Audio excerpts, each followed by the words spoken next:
Hello guys, আসসালামু আলাইকুম। আপনাদের জন্য আরও একটা নতুন ভিডিও নিয়ে আসলাম। আর আমার এই নতুন ভিডিওতে আপনাদেরকে স্বাগতম। আজকে আমরা এই ভিডিওতে দেখব ভারতের উগ্রপন্থী ইসলাম বিদ্বেষী নেতারা আমাদের নবীজি মুহাম্মদ সাল্লাল্লাহু আলাইহি সাল্লামকে কটূক্তি এবং অবমাননা করেছে। আর সেই জন্য বিশ্বের প্রায় প্রত্যেকটা মুসলিম রাষ্ট্র ভারতের উপর ক্ষিপ্ত হয়েছে। যেসব রাষ্ট্রগুলো ক্ষিপ্ত হয়েছে তাদের মধ্যে ইরাক, ইরান, কুয়েত, সৌদি আরব, ওমান, আরব আমিরাত, জর্ডান, আফগানিস্তান, পাকিস্তান, বাহরাইন, মালদ্বীপ, লিবিয়া, তুরস্ক, ইন্দোনেশিয়া। কিন্তু সেই দিক থেকে আমাদের বাংলাদেশের প্রধানমন্ত্রী এখনও কিছু বলেনি। তাই শেখ হাসিনাকে চরম অপমান করলেন আফ্রিদি হুজুর এবং নবীজিকে অবমাননা করায় নবীন জিন্দাল ও নূপুর শর্মাকে কঠিন হুঁশিয়ারি দিলেন আফ্রিদি হুজুর। তো চলুন আপনাদেরকে এখন আফ্রিদি হুজুরের সেই ভিডিও ক্লিপটি প্রমাণ সহকারে দেখাই। সম্মানিত দিনে ভাইয়েরা আমার, এক সময় আমরা আমাদের বাংলাদেশকে মুসলিম কান্ট্রি হিসেবে ভেবে খুবই গর্ব করতাম।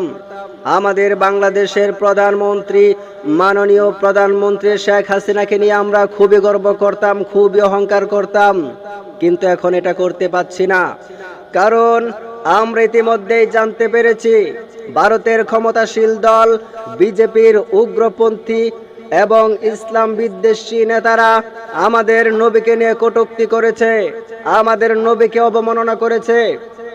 আর সেই অবমাননার, সেই কটূক্তির প্রতিবাদে আমাদের বিশ্বের প্রায় প্রত্যেকটা মুসলিম কান্ট্রির প্রেসিডেন্ট, প্রত্যেকটা মুসলিম রাষ্ট্রের প্রেসিডেন্ট ভারতের উপর নিন্দা জানিয়েছে। আর সেখানে আমাদের প্রধানমন্ত্রী শেখ হাসিনা, আমাদের বাংলাদেশের প্রধানমন্ত্রী শেখ হাসিনা এখন পর্যন্ত কিচ্ছু বলেনি। কিচ্ছু না বলুক, তাতে আমাদের কোনো আফসোস নাই, কোনো আফসোস নাই আমাদের। কিন্তু আমাদের আফসোস হচ্ছে মুসলমান হিসেবে, আমাদের নবীর উম্মত হিসেবে তার তো কিছু একটা কথা বলা উচিত ছিল। কথা বলেন ঠিক কিনা? সম্মানিত দিনে ভাইয়েরা আমার কথাগুলো গভীরভাবে লক্ষ্য করবেন। আমরা বেঈমানদেরকে সুযোগ দিয়ে আমাদের মাথায় তুলে ফেলেছি, বেঈমানদেরকে আমরা সুযোগ দিয়ে আদর করে আমাদের মাথায় তুলে ফেলেছি। আর তারা সেই সুযোগের সদ্ব্যবহার করে আমাদের মাথায় উঠে তারা কাঁঠাল ভেঙে খাচ্ছে।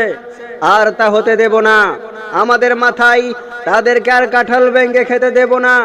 যেমন তাদেরকে ভালোবেসে সুযোগ দিয়ে আমাদের মাথায় তুলেছিলাম, এখন তাদেরকে একটা ঠেকান দিয়ে আমাদের মাথা থেকে মাটিতে নামিয়ে দিব। ওই বদমাইশ, খাচ্চর, বেঈমান, হারামজাদার হারামজাদিরা, আমাদের ইসলাম ধর্মকে নিয়ে তোদের এত চুলকানি কেন? তোদের ধর্মকে নিয়ে তো আমাদের কোনো চুলকানি ওঠে না। আমাদের নবীকে নিয়ে তোদের এত খাজ্জানি কেন উঠেছে? তোদের ধর্মের দেবতা আর দেবীদেরকে নিয়ে তো আমাদের কোনো খাজ্জানি ওঠে না। তোদের খাজ্জানি যেহেতু উঠে গেছে, এখন তোদেরকে মলম লাগিয়ে তোদের খাজ্জানি বন্ধ করে ফেলবো। কোথায় আঘাত করেছিস এখনো তোরা টের পাসনি? কাকে অবমাননা করেছিস এখনো তোরা টের পাসনি? আমাদের কলিজার টুকরা নবীকে নিয়ে তোরা অবমাননা করেছিস। আমাদের নবীকে, যেই নবীকে প্রাণের চাইতেও বেশি ভালোবাসি, আমাদের জীবনের চাইতেও বেশি ভালোবাসি, সেই নবীকে নিয়ে তোরা কটূক্তি করিস। এখনো সময় আছে, তোরা ভালো হয়ে যা, নয়তো এর কঠিন খেসারত তোদেরকে দিতে হবে। যা ভুল করেছিস তো করেই ফেলেছিস, যা ভুল করার তো করেই ফেলেছিস।